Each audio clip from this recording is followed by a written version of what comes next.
దావీదు గొలియాతు మీదకి యుద్ధానికి వెళ్తున్నప్పుడు తాను అడవిలో గెలిచిన సింహము గురించి ఎలుగుబంటి గురించి సౌలుతో మాట్లాడుతున్నాడు.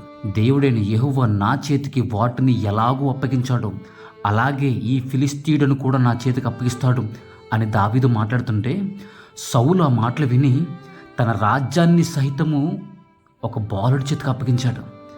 సైన్యాధిపతులను శతాధిపతులను తిరస్కరించి తన రాజ్యం అంతటిని ఇజ్రాయేలు రాజ్యాన్ని ఒక బాలుడి చేతిలో పెట్టి ధైర్యం వహించాడు. దావీదు చెబుతున్న మాటల్లో నుంచి అంత ధైర్యం పొందుకుని రాజ్యాన్ని మొత్తం ఒక బాలుడి చేతిలో పెట్టాడు. అదే వాక్యం ఈ రోజున నువ్వు చదువుతుంటే అంత ధైర్యం నీకు రావట్లేదా? సౌలుకే వచ్చింది.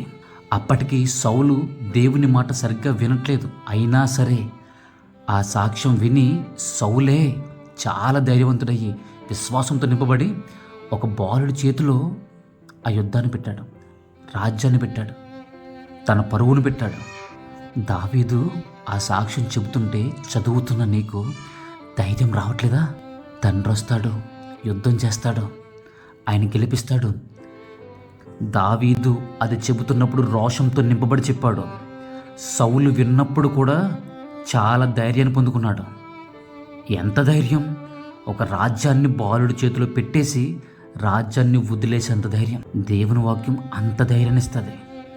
రాజ్యాన్ని ఏంటి, దేన్నైనా సరే వదులుకునేంత ధైర్యం వాక్యం ఇస్తుంది. మరి అక్కడ రాయబడిన వాక్యం సౌలుకిచ్చిన ధైర్యం కంటే మరీ ఎక్కువ ధైర్యం నీకు ఇవ్వట్లేదా?